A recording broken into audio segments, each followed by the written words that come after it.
Um, Thank you for the nice invite to attend and share with you guys our experience here in humble Eau Claire, Wisconsin. My name is Matt Staudenmaier. I'm the City Forestry Supervisor for the City of Eau Claire. I've been here for about going on 21 years now. I started as just a climbing arborist, et cetera, and have just kind of grown organically through the ranks, and now I'm kind of in more of a managerial role. I also sit on the state's Urban Forestry Council for the Wisconsin DNR. It's an advisory committee, and I also sit on the Wisconsin Urban Wood board, I guess you would say. And so urban wood has kind of become something kind of near and dear to our hearts, and has been a special project here in Eau Claire. With that, I think we can just kind of jump in right off the bat. So what is urban wood? And with that, what is, kind of the highest end of wood use?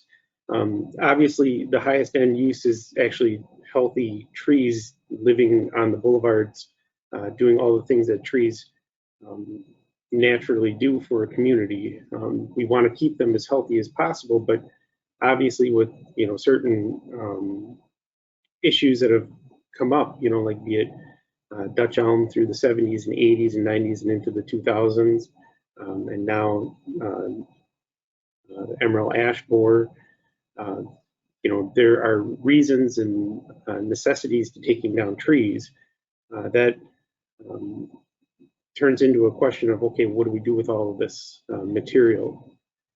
Are all the logs that we're taking, are they all worthy of being sent to a traditional mill? Generally not. From our history, we had a major storm in 1980. So a lot of the trees that we have on our boulevards had been wiped out at one time. The other part is that many of the trees that were on the boulevards pre-1980 were American elm. And so Dutch elm disease wiped out quite a bit of our canopy. When they cut down all the elm and kind of went through the repopulating process, they really only chose a handful of species. So diversification really wasn't in their, in their logic. When I arrived in 2000, we basically had three varieties of trees: maple, ash, and linden, with a handful of, maybe some honey locusts and a few oaks and things like that. But it was basically, the holy trinity of Midwestern trees: maple, linden, and ash. And now most of these trees are in about that 40-year-old category. 35% of the trees on the boulevard had become ash trees. Well, with the advent of emerald ash borer, now we are in the process of dealing with a huge population of trees, of 32,000 trees, 10,000 of them, give or take, are ash trees. So what do we do with the wood? Well, historically, the trees that were planted in the early 80s and such didn't receive a lot of pruning. They didn't receive a lot of training. So many of them are multi-stem trees and do not have very high quality wood as far as a traditional log buyer would go. But they still have plenty of value because they're a nice hardwood. They have a beautiful grain. There's plenty of other uses that this wood could go to, but they're not necessarily good for traditional dimensional wood uses. And so when we started taking down ash trees proactively and having so much wood coming in, to our yard, we had to kind of come up with some different ways to alleviate all of this waste. So what did we do? Let's see. Well, to kind of continue on the highest end of urban wood, The dimensional wood, obviously that's very rare in our stock. Furniture, that has become more and more of an end. Other wood products, we sell a lot of the round wood eventually to traditional buyers, and then ultimately they turn it into firewood. And we do ultimately have some chipping that still goes on, or mulching that, grinding that does go on. Dimensional lumber, obviously is the highest end. We just had one of the representatives from Wisconsin Urban Wood and the Urban Wood Network, along with the DNR, come, I think it was 2 weeks ago, to kind of give my crew some more pointers onto how to, quote unquote, manufacture the logs that we're harvesting. I shouldn't say harvesting, but that we're taking down. How to manufacture them in a way where their value is kept intact to the best possible level. Again, many of these trees are multi-stem trees, so there's a lot of kind of big crotches and knots and so forth. But if we can mitigate some of those, so that at least when a timber buyer or somebody else looks at them, they can say, well, that's not the worst thing. Maybe I can make a railroad tie out of it, or whatever they have in their mind. But we can at least recoup some value from the wood. Clear straight logs are very rare. Jokingly, my coworker and I, in the 20 years that we've been here, we would laugh and say that I think we've climbed 2 single stem ash trees on the boulevards of Eau Claire, where it was just a beautiful tree, and it's kind of a running joke that there are very few single stem ash trees that have very nice wood. But we have all these cool trees, and some of them are actually large scale, and we have kind of a weird nexus going on in our community, where we have kind of a regentrification in the last 10 or so years, where there's been a resurgence of an artisanal type of culture, a lot more music, art, and it is a thing where people are seeking out opportunities to be creative. And from a city council level, they're trying to encourage that. It kind of bolsters our economy. We have a lot of music fairs. We have a lot of art fairs, and just cultural events. And so trying to combine this wood dilemma with some of that creative culture was something that I kind of tried to bring together. And fortunately, we had kind of this perfect storm, or whatever you want to say, where when we started to think in that direction, Wisconsin Urban Wood was just starting to get off the ground statewide. In the past, major metropolitan areas had been, usually the places that these types of ideas would incubate and grow. Madison, Milwaukee, potentially the Fox River Valley, obviously the Twin Cities in Minnesota. They had wood from the hood. Those were the types of things that they would take these trees taken down in residential areas, and create new and exciting products, or things that were just full of character, and people bought them, and it was a great use.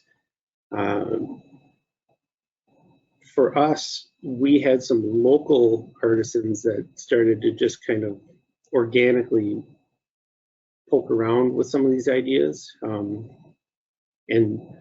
the DNR and my previous boss kind of set up a couple of meetings where we just tried to get a bunch of stockholders, or stakeholders, I guess you would say, to get together and sit down and kind of say, hey, what is the feasibility of all of this You know, like, would people be willing to purchase this wood? Would they do anything with the wood? You know, like, how can we get this nice wood that we have? How can we get this into somebody's hands that can actually turn it into something of value, more so than just throwing it through a grinder or throwing it in the landfill? And when we started poking around with that, we had a few people that particularly grabbed it and started to run with the ball. Eau Claire Woodworks has been a partner of ours now for some while. I think it's going on maybe 6 years. And the photo that I have up of a conference table, it's actually the conference table in our office here. Again, it's one that he made for us out of some slabs that we were able to give to him. City Hall has, I don't know how many different things made by Eau Claire Urban Wood or Woodworks. Many coffee table, or not coffee tables, but conference tables, some other more modular type of tables and things like that. But it was a concerted effort on our part to buy those things from him to kind of create that that market, you know, to at least jumpstart it. Fortunately, being the artist that Tim is, he already had somewhat of a market, you know, like that he was working in, and now this just expanded his market.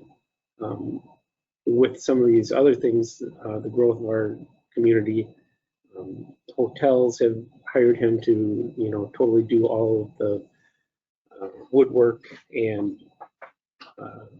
you know, kind of the trim details, you know, like headboards, tables, chairs, all sorts of stuff. And so it's become kind of this snowballing effect that once people see it and they see the functionality of it, and they also see that it doesn't necessarily have to be live edge, or it doesn't have to be, you know, some of these other things that some people probably traditionally think of when they think of some of these character pieces. It doesn't have to be. It can be really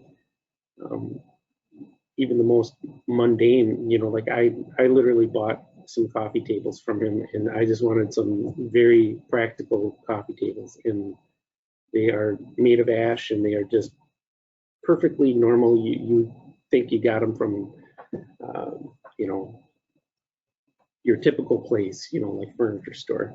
They don't look anything like these live edge pieces or anything that would stand out. But again, it's contributing to that economy. It's contributing to that market, making that market feasible and growing it. Let's just see. We do have a couple other end users right now. Eco Urban Wood. She makes more like decorative pieces or novelties out of wood. You know, usually it's more like CNC type of things, not necessarily huge pieces of wood, but there again, she can take pieces of lumber that historically wouldn't have been of value and turn them into something, you know, of exponential worth. And I think that's really what we're looking at, is how to get, you know, some of the stuff that traditionally would have been looked at as a waste to something of value, and doing it locally, which is, I think, even cool, you know, even cooler. Let's see, other uses, you know, again, you know, the highest end use of some of these logs may not be as, you know, I hate to say sexy as, you know, like a live edge piece of furniture, or you know, some of these other accoutrements that can be made. But you know, firewood is definitely a valued product, at least in the Midwest here. People still, you know, heat their homes. There is quite a large market, you know, like even when you go into some of the bigger metropolitan areas for firewood. So when we have sales of our roundwood, often the buyer is buying it with the intent that it'll be turned into firewood that'll be sold. in markets elsewhere, you know, like not necessarily locally. We do have some local firewood sales, but a lot of times it would be going to bigger metropolitan areas even. Chips and mulch, you know, we do grind some of the brush that we create. Most all of the brush that's created when we fell trees on the boulevards, we grind with just traditional chippers as we go. That sort of stuff we use in-house for, you know, our parks. Some of it ultimately is stockpiled, and we've brokered kind of a relationship with a local construction company that uses some of that wood material for organic material in their soils. So when the DOT has projects and they need to have a certain amount of organic in the soil, the wood chips or the mulch that we're providing brings that organic matter to their soil. With that, we kind of horse trade, I guess you would say. They'll take the wood chips, and in return, we'll get topsoil, which we then use for, you know, our stump holes, for planting, or as needed where else we might need topsoil. So we're getting a value in return, but it's kind of a no cost to us and no cost to them type of a relationship. Bedding, some years back, we did have a pretty long contract with a company that was hauling our mulch for bedding, which was an interesting thing because I'm not sure if people know Menards, you know, like the big box stores, but they're kind of headquartered, or they got their start here in Eau Claire. And now they're kind of quasi nationwide. This bedding company would haul our wood chips halfway across the state, grind them up a little bit more, and put them in a plastic bag, put them back on a truck, and haul them back to Menards, and they would sell them, you know, like to Menards, and that was kind of, you know, like where our wood chips were going, you know, like to this bedding and ground mulch type of a thing, which I always thought was funny because they were hauling it so much, and I just thought, how can they be making anything on this? But I guess they did. Another option that was used for a while was there was a company in, I think it was in Burnsville, Minnesota. They would actually mix our mulch with turkey droppings, of all things, and that was used to heat a boiler that was like a cogeneration facility somewhere in Burnsville or somewhere like that. So they were producing steam and electricity with the wood chips that we were providing. Diesel prices and, you know, hauling is oftentimes kind of the thing that dictates whether those are viable or not. But we were very open to trying some of those other things, because otherwise you have all of this mulch and so forth, and, you know, trying to find a good home for it. How to start. So, excuse me, Matt, could I ask you a couple questions on that topic before you move on? Oh, sure, yeah. Okay. We have someone who had a few questions for you. They're interested in finding out how much of the roundwood, how much of the roundwood each interested party gets, and how the city decides who gets what. Oh, okay. And I will get to that okay. as we go. Okay. That comes in a little bit later with I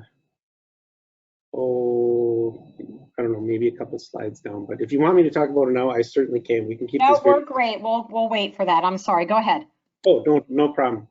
So how did we start? You know, we kind of started with, you know, just kind of a needs assessment. You know, what do we need? Well, obviously we need to have a marshaling yard, and we have certain vehicles and, you know, abilities to haul and do stuff, you know, and you know, your typical things. But you know, what were the needs? And years back, the city actually used to haul the roundwood out of town and just give it to farmers for firewood at no cost. Like, it was just basically a waste deferral.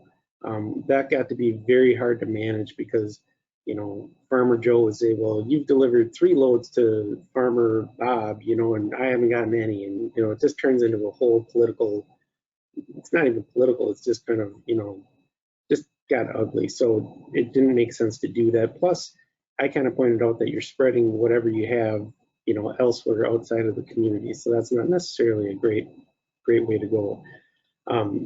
But we tried to partner with people, and like I had said earlier, my previous boss kind of opened this up by working with somebody from the DNR, and then we worked with our Chamber of Commerce, of all things, on a young, you know, or emerging leadership project. They took that and they kind of did a series of meetings where we invited people in, you know, just different stakeholders to see if there is any interest in doing something with the wood, and lo and behold, there was. So we kind of organically grew some of these relationships and started to explore some of the market opportunities and bolster some of those market opportunities. Again, the creative culture that, you know, we've been trying to nurture here in Eau Claire really, you know, came into the fore. The city, you know, had to sort of incentivize it, you know, like in the sense that we couldn't necessarily come out of the box charging, you know, market rates for the wood, because it wasn't necessarily that quality of wood. So by saying, here, we will give you this wood, at least to kind of prime the economy, or, you know, prime the market and get it off the ground.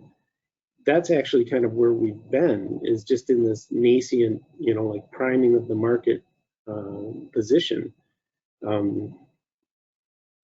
Working with Wisconsin Urban Wood has been probably the biggest boon for that, because instead of working with, you know, Farmer Joe and Farmer Bob, or Artisan X and Artisan Y, or, you know, sawmill, you know, this and that, we just work with Wisconsin Urban Wood. We use that as kind of the holding company, and each of the constituent members, you know, join the Wisconsin Urban Wood organization, and then we negotiated a use agreement with Wisconsin Urban Wood. So we basically have only one entity that we're negotiating with. Once that negotiation has taken place, the members of Wisconsin Urban Wood locally basically self-regulate who gets what, or how they mete out the wood. Now,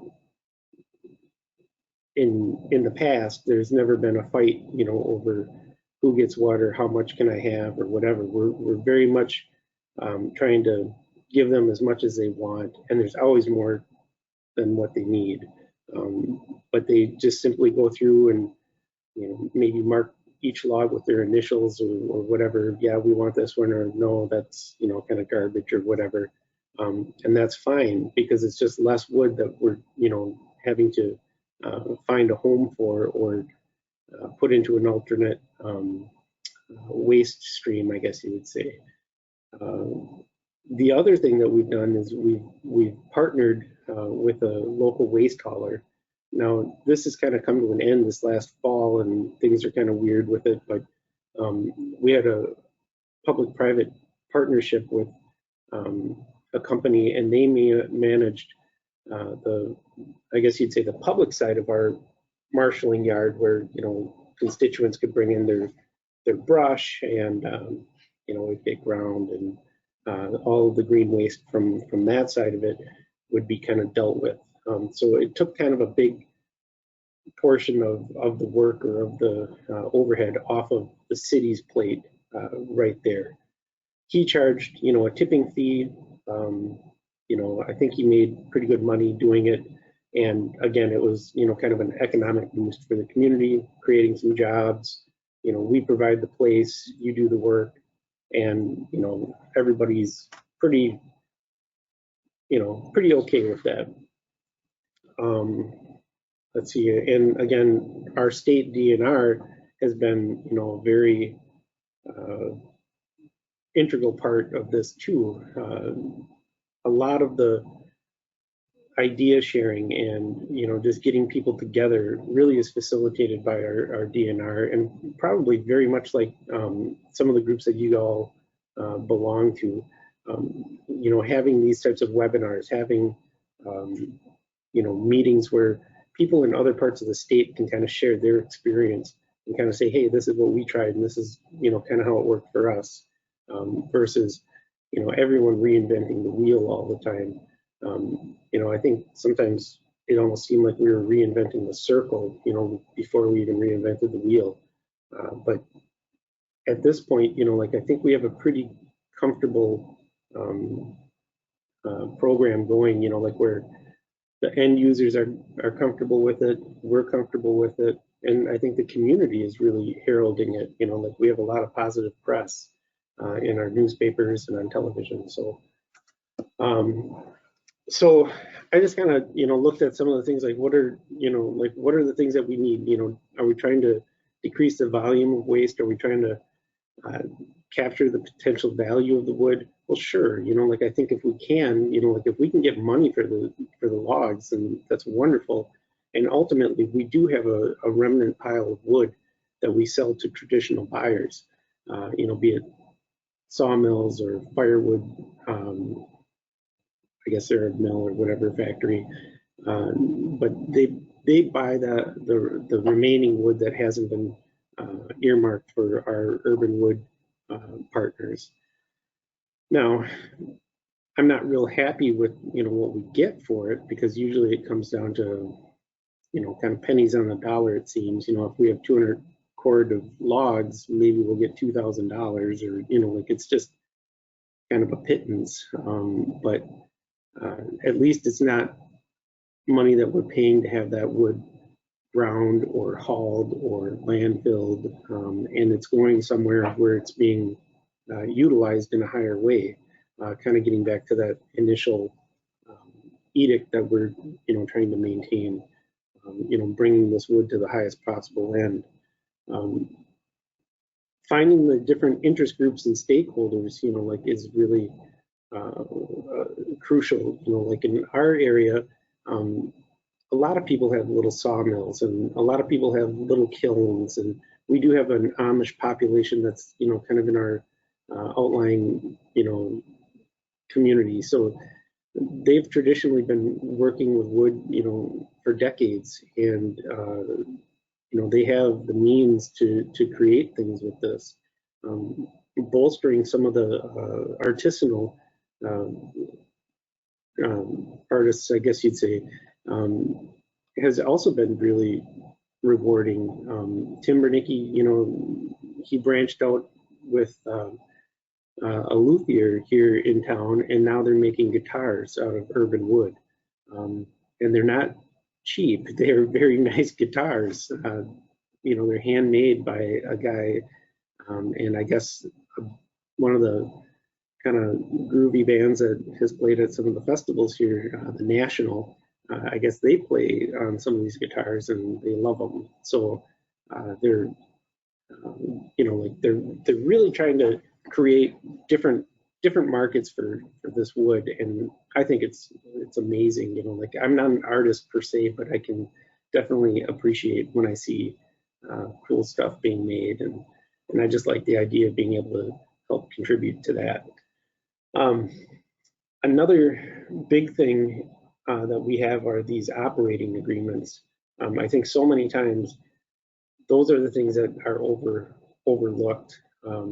And from a small community's perspective, when we started out, I would almost say that some of our operating agreements were borderline on giving the farm away. They didn't really have a whole lot of strong language that really defined, what is and what isn't acceptable, or some of those kind of critical things that an agreement should have. How do you know that you're successful? Is this a success? So let's see, group stakeholders and markets. Yep, we've definitely partnered with Wisconsin Urban Wood. That came at just a huge, perfectly timed period. Being networked with all those other people and their resources, similar again, like to what we're doing here, really weighed us up, because otherwise, again, you're just kind of shooting in the dark and trying to make connections that may or may not exist. And I think the other thing is it shows models, that this stuff does work and it can be done. And maybe you just have to relax your mind a little bit and relax your definition of success. And maybe it's not on such a strict timeline that you may have entered with, like, oh, by next year I want to have something where all the wood is being utilized, at the highest possible end. Well, it might take a little while to transition into that, and not to be afraid of that. I think if you're going from landfilling all of your wood to landfilling half of your wood or a quarter of your wood, I think that's success in and of itself. If you're not landfilling any of your wood, and we don't landfill anything, it's kind of, I couldn't even imagine landfilling stuff. It's beyond my mind. But if that were the case, like that you were, and you got to some point where you were using this stuff to a higher end, I think that's a success in itself. So finding local artisans, local log buyers, Wisconsin historically is a very, very high amount of forestry. I think it's either the first or the second largest industry in Wisconsin. I think California is the dairy state, which is kind of a drag, because I grew up thinking that Wisconsin was the dairy state, but California has more cattle than we do, I guess, or something. But we have a lot of trees, so that's good. Excavating companies, people that use soil, people that use mulch, that kind of thing, just kind of reaching out to all of these different partners, or potential partners, and seeing what they are looking for, exploring what their markets are, or what they, may have needs in. And biofuel users. One of my new, kind of pie in the sky, and it really isn't, but, with this push to carbon neutrality, finding some of these municipal solid waste incinerators, like I think Sweden, Japan, like some of these other industrialized nations are moving in that way, because it kind of, hate to say, kills two birds with one stone, but you're reducing your municipal waste that you're putting in a landfill, which is great, but you're also producing electricity and other benefits. And our community, like many communities, continues to grow. We're not rolling up the roads, and it doesn't seem like houses are disappearing. It seems like we're always adding and adding and adding. So I think there will be more garbage coming our way, and if we can offset that in a positive way by even mixing that in with our biofuels or whatever, and creating electricity that can then heat our homes and light our homes or businesses, I think that's just a tremendously beneficial concept, but that's a whole nother topic. So one of the things that we really were proud of was kind of that operating agreement that we had with Wisconsin Urban Wood, because again, it did away with all that individual negotiation with all the constituents.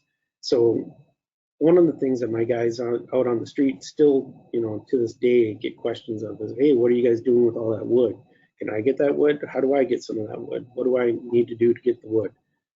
Well, if we were bogged down negotiating with every person that asked us about using that wood, that would be a full-time job then some, for somebody, let alone having somebody at the marshalling yard overseeing it, and then making sure that nobody's getting hurt, just the liability of having any number of people kind of traipsing through there, running chainsaws, running equipment. It's just not a savory idea. Having Wisconsin Urban Wood be the holding party really clarifies that, because now you know that they're insured, you know who the members are, you know, they're kind of vetted. It's not just this anybody can come and go or take as they want. You have, you know, kind of a, I hate to say a fence around the operation, but you have some more control over who is and isn't, you know, just accessing stuff. I think in today's, you know, kind of litigious culture, you know, like that would be a very easy way to get into a lot of hot water. There too, I think it would be very difficult if constituent A said, hey, that's my log, and constituent B said, hey, no, that's my log, and you know, now you have these turf wars over whose log it is and all that kind of stuff, and nobody has time for that kind of stuff, at least, you know, like we don't. But limiting the liability, I think, was really a crucial part of that, and then also limiting how many entities we had to directly negotiate with. People can join Wisconsin Urban Wood at any time.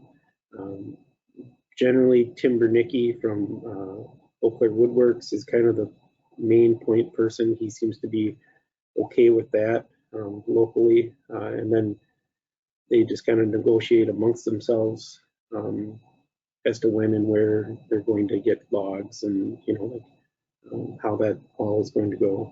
We try to make it as accommodating for them as possible by, you know, stacking logs in an orderly fashion, and you know, just keeping things clean and decent so that, you know, it's not cumbersome for them to take the wood. The public and private partnerships, you know, like that had been something that I was skeptical about, but it actually worked out better than I anticipated. When we had the municipal waste hauler that kind of ran our brush site, at first I kind of thought it was kind of like he didn't really have a very solid plan, and just was kind of flying off the cuff. But I think it showed that there was potential, and we went from a free brush site to a brush site that charged a tipping fee, and that was kind of a great change, because at least then, you know, you're finding out that the community does see a value in having a place to take their green waste and dispose of it. Historically, it was free, you know, it was open limited hours, but people could drop off brush at their discretion, and the city and county would just kind of grind it up and get rid of it. Where it went, who knows? Now we're at least recouping the cost of the grinding, and you know, from our vantage point, it's just one less thing that we're managing or maintaining. So that was a benefit to us. And the economic growth in the community, I think, as I'd said, you know, we've been really trying to bolster that artisanal culture, and it's definitely here. People, that's the thing that people comment on when they come to Eau Claire. They comment on the trees, you know, how many trees we have, how beautiful it is.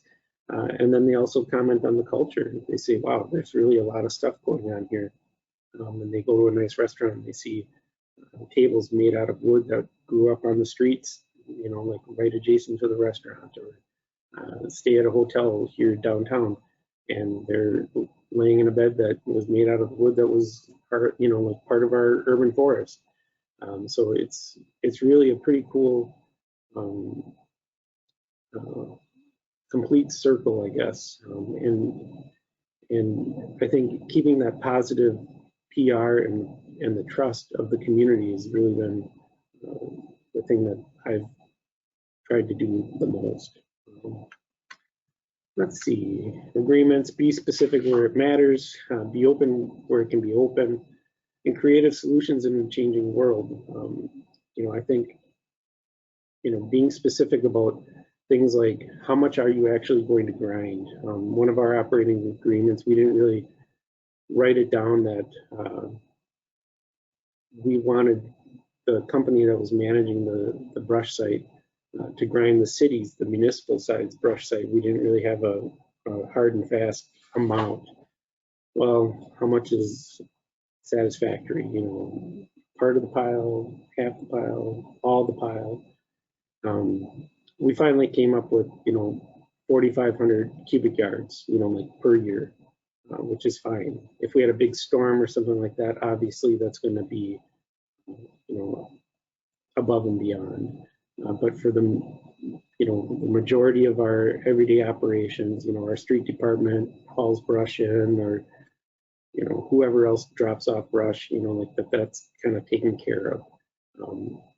We don't have to rent a grinder or contract with a grinder from, you know, somewhere else to come in and do that. So again, that was, you know, something that we had to make an amendment to the operating agreement to kind of clarify some of those things later on. Being open where it can be open, I think, you know, being willing to to part with some of these logs in the early stages of this at no cost, just to kind of make this a reality. And then once the market has kind of been established, I think the log values can be looked at a little bit more. I think working with Don Peterson from Wisconsin Urban Wood, you know, and Logan from the DNR this past couple of weeks ago, kind of reminded us of that too, that yeah, we have 1 or 2 logs that come through that are really high value, you know, maybe 3% that are of high quality, but the 97% of the wood that we have is definitely of the lesser quality, you know, grade Bs or whatever you want to call it. So how much time and energy are you going to spend trying to turn something that's not that great into something a little better than not that great?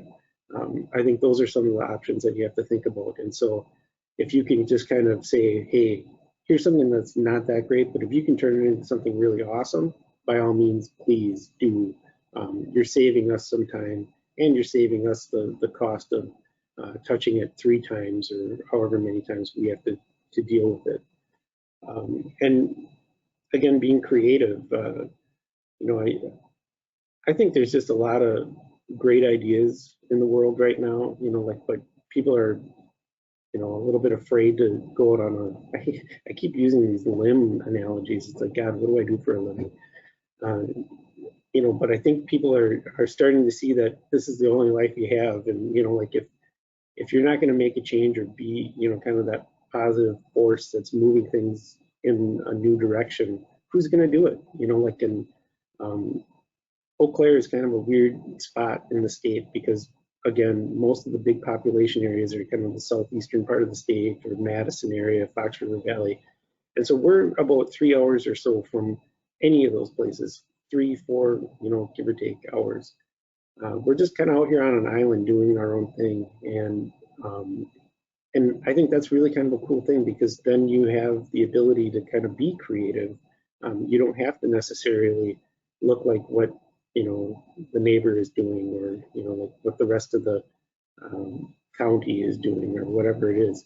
You can kind of do it for yourself, and if it seems like it's working, then I think that's success. Again, it's just an honor to be able to share with you guys, and I guess at this point I can just kind of turn it over to questions or whatever you guys feel.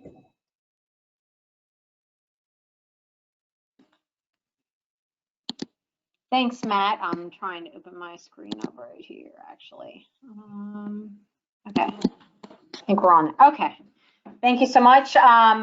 Thank you for your presentation. We have quite a few questions here, so I'm going to go ahead and read some of them to you. And if you've already answered them in your slideshow since the question was asked, I guess just let me know. I might have missed something. Okay, let me go down. See what we have here. More questions. Okay. Sorry. Here we go. Okay. One question is there a plan for limiting the spread of pests and pathogens through the distribution of the wood? I know you've had emerald ash borer there. Do you have some kind of plan that you go by for that? We do. We follow basically APHIS, and our state level is DADCAP. Like any of the quarantines that they have.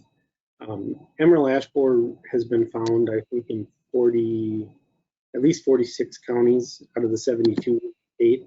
So at this point, the DNR is not really doing anything to slow the spread of emerald ash borer. It's kind of here. It's doing its thing. But I think gypsy moth, like we're still, trying to slow the spread on gypsy moth. And now there's some talk of a few other invasives that are coming this way. Spotted lanternfly. Recently we had some stuff with like hemlock woolly adelgid and some other little guys like that that are not a good deal, but those aren't really so much of an issue for what we're doing. But we try to maintain, things within kind of a few counties, so it's not like we're shipping stuff to Minnesota, or we're not really shipping stuff too far. And many of the log buyers that we deal with, they fall under those jurisdictions too. So we're somewhat reliant that they're being good stewards of it too. So. Okay, great. Our next question is a little bit more about the organizational structure of Wisconsin Urban Wood, about it being private, a non-government organization, a government organization. I don't know if you had any details you would be able to add about Wisconsin Urban Wood kind of in general. Well, Wisconsin Urban Wood is a not-for-profit, so it is it's a non-government organization. And basically it's a group that is just really about the promotion of urban wood to its highest end use. If you go to the wisconsinurbanwood.org website, they would probably have a lot more detail as to the structure and, like all of the ins and outs of, the hows and the whys and the 503C or whatever it is, type of stuff. But it really is a group of stakeholders from around the state that kind of share, this desire to see the wood being utilized in a way that it, kind of gets the best value, I guess, and I really like the idea that they try to steer away from the term of harvest, like you're not harvesting wood, like the wood is basically a byproduct of forestry operations, or urban forestry operations.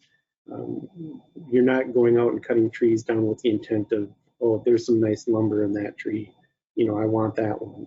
The idea is that the trees, if we can maintain the trees as trees, that's the primary highest end of this. It's not the intention to be scoping out trees, for their timber value.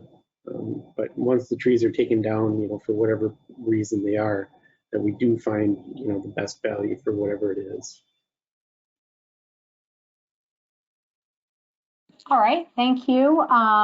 Let's see.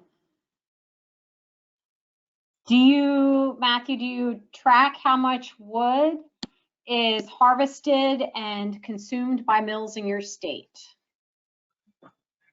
Oh, well, I don't.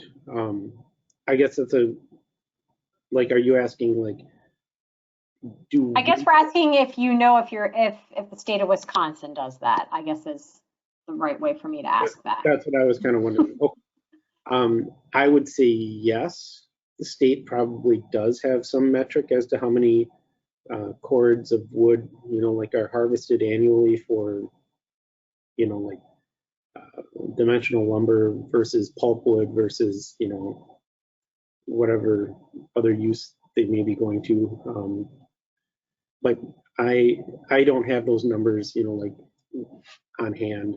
I'm sure that number is very high. Like I say, I think forestry in the state as an industry, I think is either the first or the second highest industry in the state. So it's definitely a very, very big industry in Wisconsin. Okay, great. We do have one comment from Andrew Sims. It's not really a question, but I guess it's a good discussion topic. And that is, in Wausau, Wisconsin, the school district has received a grant to produce a bandsaw mill, and they're providing the logs, and the students will be learning how to mill them and utilize the end product. So I guess for those people listening, some other opportunities for municipal wood. And that is something that, I think Wisconsin Urban Wood as an organization has been trying to make that connection too, especially with community colleges or technical schools, like where woodworking techniques are applied, trying to get this wood in the hands of potential users, like to see that, oh, wow, this is, definitely stuff that we can create wonderful cabinets or whatever it is, so that it's not just the same cookie cutter type of stuff that they're getting from the box store or whatever it is, and then they also have that connection that this came from here, this came from down the street or even from campus. Chippewa Valley Technical School, we've started to make some inroads into that, but it's again kind of in that nascent period. But that's wonderful to hear. And Wausau is just an hour and a half away, so that's great.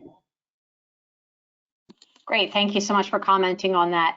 Another question we have here is, does your Urban Wood program pay for itself?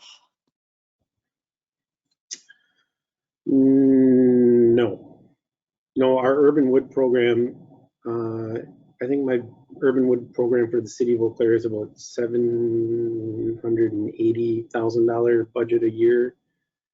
I have 5 full-time ISA certified arborists and 2 arborist apprentices. All the equipment, rent, etc.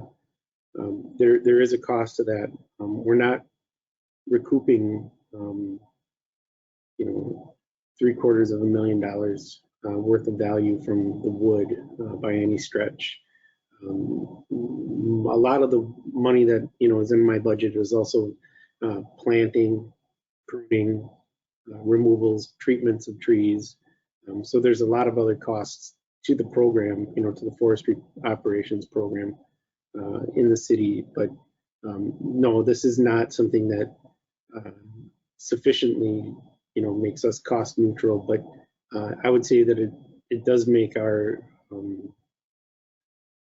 waste stream cost neutral. We're not paying anything to have waste taken at this time, but we are making some money off of it, a few $1,000s a year or whatever it might be, but at least it's a little bit. Okay, great. If anybody else has any other questions, you want to type them in real quick. We did get one question related to North Carolina. I'm just trying to find it here real quick. Someone had a question about, does North Carolina have the companies now that process urban wood like Eau Claire Woodwork and Eco Urban Wood? My best response for that from North Carolina is we do have companies that process urban wood. We are still somewhat gathering information. We'd like to put together a list or kind of an interactive database to help the different components of kind of the urban wood market to be able to connect with things like the companies processing the urban wood. And if anyone on here from North Carolina would like to help us with that database or can give us some information, that is something that is really important and we're working to put together. So that's a very good question. Let me just check here. And also the Urban Wood Net, you'll look over in your handouts over to the side. We have 3 handouts available to you that are related to this webinar. And if you would like to go ahead and download those, you can. And I do know that one of them is provided by Matt, which is a little information on Wisconsin Urban Wood and the connection with the Urban Wood Network. You can take a look at that. And I do know that Matt has mentioned to me that there's several example resources on the Wisconsin Urban Wood website, which you can also check into. I'm looking and I'm not seeing too many other questions here. Let me go ahead and go to my last slide here. And that is, we do have some course information for the ISA CEUs and for the SAF CFEs. We will go ahead, if you need those, we can go ahead and submit your information. So when you leave this webinar, there will be a survey and a couple of the questions ask you for your certification. So with that, let me just check one more time and see if we have anything else. It looks like we have one more question. Let me go to that. Let's see here. Sorry, bear with me here. All right. Okay, here we go. What is a good way, Matt, to site a holding yard, and what makes a good spot for this versus a bad spot? Well, you've really touched a nerve there. Interestingly, I found out the other day that our planning department was building, or was in negotiations with a developer, and it sounds like they want to develop basically the area that my current marshalling yard is on, and it was kind of unbeknownst to us. So I may be in the market for a new marshalling yard, which is not a good feeling. We've been bounced around quite a bit over the last 20 years. When I first started, we were in the municipal wells. The county had a little spot kind of east of the city that was just kind of a thing. We had an old municipal landfill that I kind of took over, and then a different department said they wanted it, so I guess we got kicked out of there. And then finally the city bought this parcel kind of up on the north side of town to build a park and that kind of a thing, and part of it was put into community gardens and also our marshalling yard. So where to put it, if I could put it anywhere, it would be kind of, in the center of the city. I know that sounds terrible, but from a practical point of view, for my guys to be able to get the stuff there and, have it so they don't have to drive 20 minutes every way, that would be great. But really it can be something as simple as just a small yard, like where your, municipal operations building is or whatever. And it really is predicated on how large of an operation you have. We have about, I think it's 20 acres maybe, or, I guess I'm not even sure off the top of my head. Maybe it's 5 acres. 5 acres sounds a little better.